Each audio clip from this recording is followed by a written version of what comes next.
Hey sister friends, I'm so glad you joined me for painting this mixed media queen. I made a few mistakes in here, or I don't know if they're mistakes, but they're things that I would have done differently, and I'm going to explain those to you, and you can make the decision as to which way you would do them. One of them is right here. One, I'm using an old canvas that one of my granddaughters played on. Sort of shame on me, but they're much better artists now. And I started out with decoupaging some Prima, or ReDesign by Prima, mulberry tissue on the bottom, but this can be done with napkins or wrapping paper or any of the Dixie Belle bells and whistles Prima papers that you have. If you want some of the papers like this, just look on my website or message me. I used decoupage to put it down. One thing is right here that I would have done differently. I thought about matching up the pattern here, and then I thought, well, I'm painting over it. That's really not going to matter. But it ended up mattering a little bit to me. The seam there, I didn't spend a whole lot of time lining it up to be perfect because I was thinking, you know, I'm going to be putting a lot of paint and stuff over it anyway, so that won't matter. And it sticks out like a sore thumb to me in the end, and it has about drove me crazy. So if you're going to have a seam right in the middle of where your art is going to be, take the time to make sure it's a good seam, or live with the consequences like I did. This art is based on a class by Christa, and this beautiful lady is our inspiration for the piece.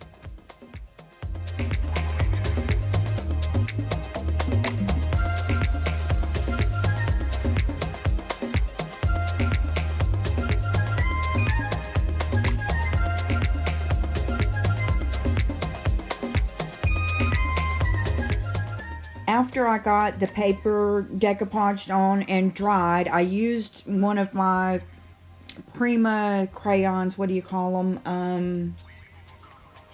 Oh my goodness, pastels, to draw out where I wanted my lady to be on the piece. And then I'm coming back with some white gesso to go ahead and block in so, you know, so much of the flowers and things won't show through her face, and to give me a good background for my painting to adhere to, give it a little tooth.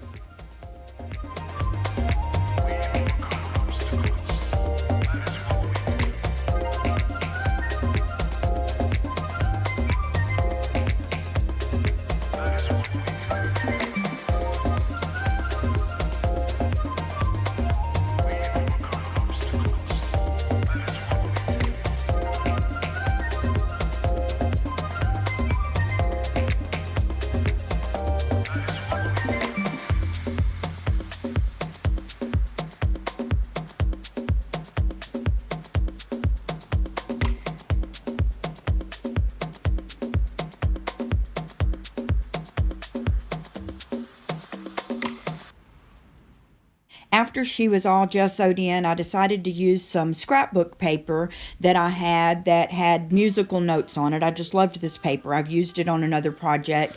So I just tore it out, and at first I was going to just do her clothes in it. Then I decided to do her entire neck and neckline and not bodice area, but the top area of her body with it. I loved the paper, and I think it turned out great.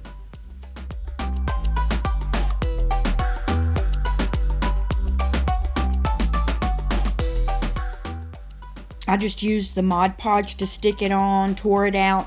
On the other areas where I had torn it a little bit short, I just pieced other pieces in there. We're still gonna, you know, paint over it a little bit and stuff, so none of that matters. You can use any paper that you like for yours.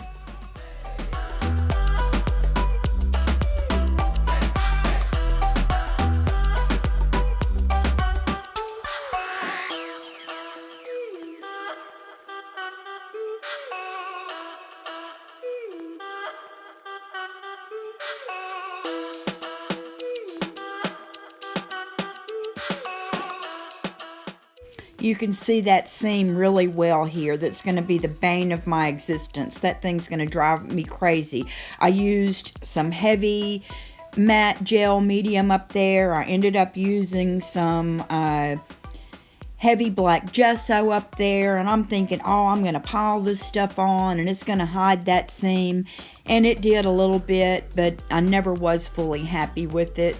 But I just need to get over myself or sand it down or let it go, which is what I decided to do. I added some of the golden burnt sienna in with the gel medium, and that's what I was going to try to start with to come out with her skin tone, or the median of her skin tone. And then I used some of the Prima watercolor pencils to sort of mark in where I wanted the hairline to be and some of the features to be, so that it would be a little bit easier later on whenever I kind of just wanted to go wild with the painting part.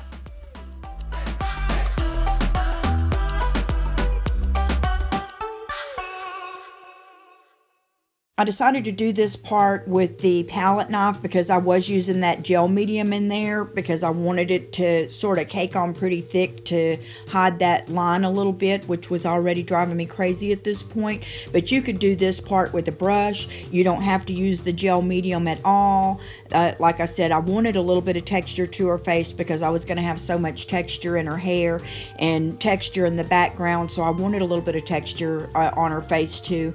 And that's why I decided to go ahead and use the palette knife here, but that absolutely isn't necessary unless you just want to play with yours, sort of like I did. Why have all these fun tools if you're not going to use them, right?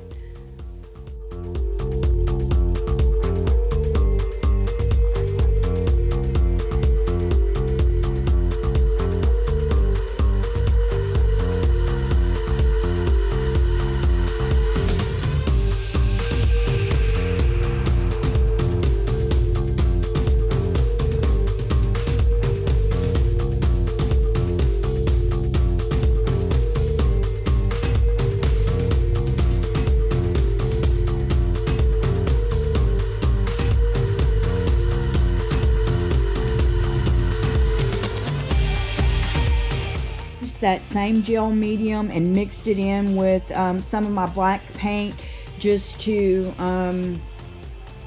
make sure and be able to put some texture into the base of her hair. I want her hair to be, I don't know, just out there and wild and free and beautiful and textured and something really that a queen would be proud of having on her head. But you see there, I'm focusing on that line again.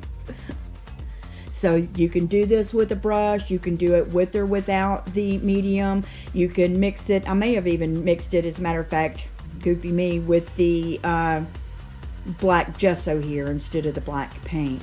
But I'm wanting to get in some thicker areas, some thinner areas, and use the, you can tell I'm having a little bit of trouble with the palette knife here over the texture that I already put on there with the gesso, but that's going to give it depth and movement that it wouldn't have had if I would have done everything smooth. So even if you use your brush here, make sure and give it a little squiggly wiggly here and there, a little something something, so when you start adding some of the other highlights and lowlights and colors later, they have a place that they sort of land and belong.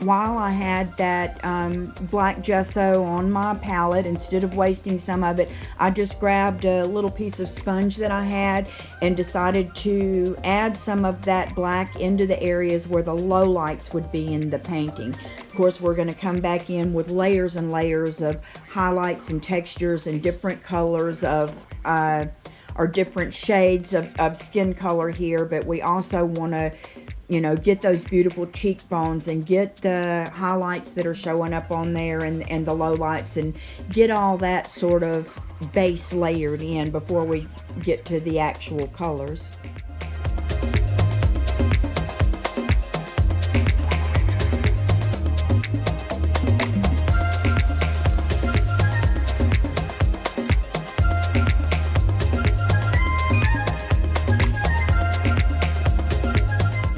Started to create what were going to be the main colors that I was going to use on her face for her skin tones, with some like unbleached titanium white, some like any light beige or, you know, creamy color would do, along with a raw sienna and a burnt sienna. And then I just mixed up like the main color, then I mixed the two main colors together, and then made 3 shades of each to use for highlights and lowlights, so that it would be all complementary, but I could reach the areas around her ears, around her eyes, the tip of her nose, there where the light's really hitting on her cheek, and down the side of her neck. All of those areas I wanted to go in with lighter and darker colors to really try to emphasize the structure of her face. I'm just using a little flat brush, maybe I think it's a 1/4 inch flat, to try to get some of the details. And I'm sorry that's not on the camera, I apologize, but I'm just going around to add just a tad of the lights. It's not the details really that I'm adding, it's putting in areas that are lighter and darker and just getting them in there. And then I also decided to go ahead and use a more transparent version of that to come down and do her neck and bodice area over the paper that I had put there, but with the musical notes and things showing through.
after I got a good deal of the colors placed and where they wanted, or where I wanted them to be, I came back with some of the pastels. At this point, I wanted to work a little more on the background while I let some of the features dry a little bit. So I chose yellow. Just choose whatever color you want your background to be. I felt like there was a little bit too much contrast here. I didn't like the pink with her skin anymore, but I also like them. I wanted her to appear like she was glowing a little bit and coming off of the page. So I started with the white crayon here, and then I came in with the yellow after that, and then came in with a 1/2-inch brush and some water to sort of smear that on and even it out around those edges.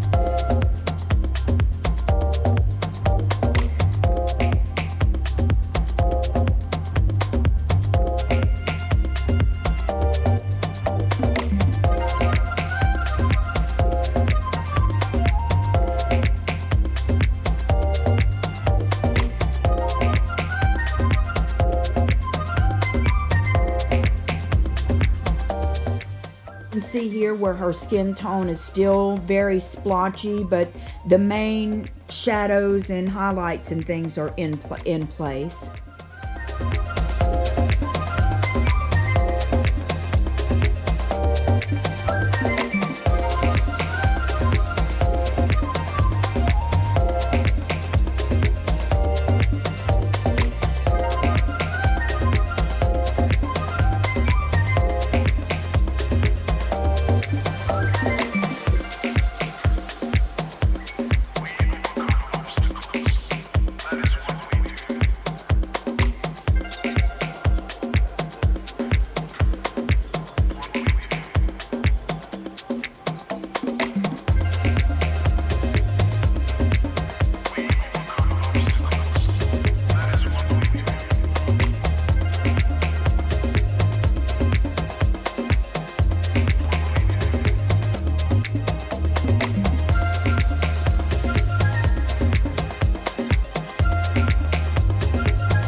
I decided I wanted to sort of outline the edge of her features here to give them a little bit more contrast and a little bit more detail, and to help her pop off of the page a little bit better.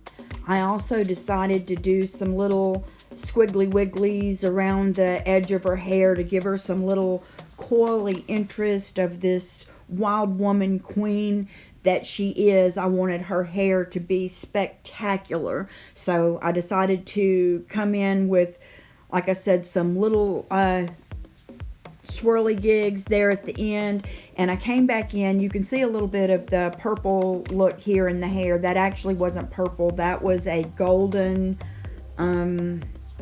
iridescent that sort of picks up a good bit of purple, and I put that through there in some of the areas where you could still see the background through, where I hadn't put the black gesso on real heavily. But you can see here where I decided to go in and put some tendrils here around her hairline, and then also just through her body to give a little bit more movement and a little bit more interest to her hair.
Her skin was finally dry, so I decided to come back in with some more of the highlights and sort of try to blend this in a little bit more to make it look a little more natural. Even though it has all this texture in there, I still wanted it to look more natural. So I'm coming back in and just adding more highlights where I see highlights, more lowlights, using different tones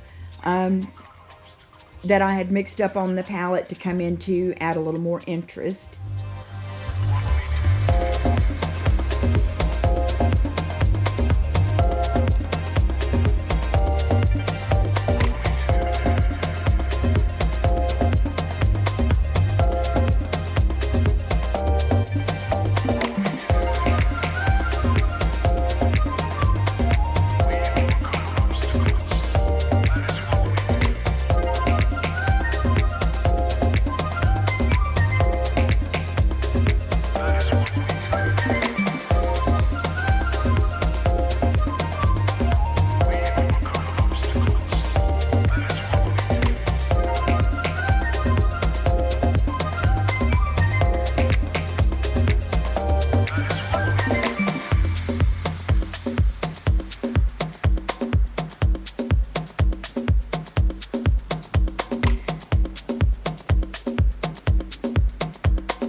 I decided to come in with a little bit of blue in her hair as well. There was no real reason for choosing blue. Blue just, you know, is opposite the color wheel from the yellow and complementary to the purple, and I just really thought that it would be another color to just add depth and interest and movement to her hair. Her hair is really the, you know, the main feature. I mean, she has strong features, facial features, but her hair is really the showstopper.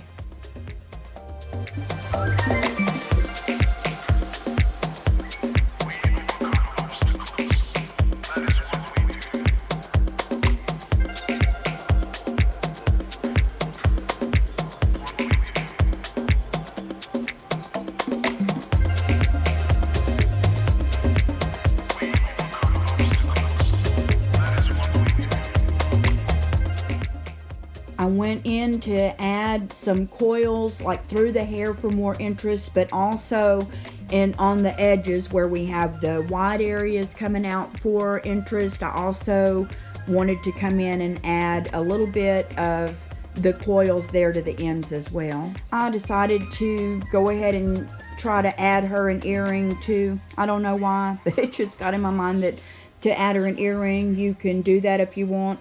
Right this minute, I'm thinking it would look good to actually put a little stone on there just as part of a 3D element. But you can come in and add any kind of details like this that you want to add on there, or totally leave them out.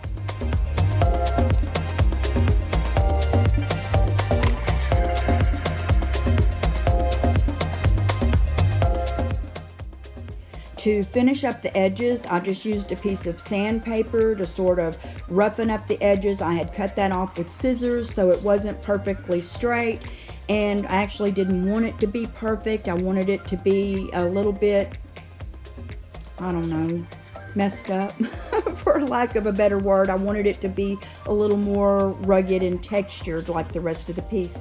So I just wrapped a piece of sandpaper around a sanding pad, and then I came back with, this is actually Payne's Gray, and just sort of finished off the edges of the canvas with the black, coming around the edges that had just been sanded off to seal those and make it look a little uneven around those edges as well.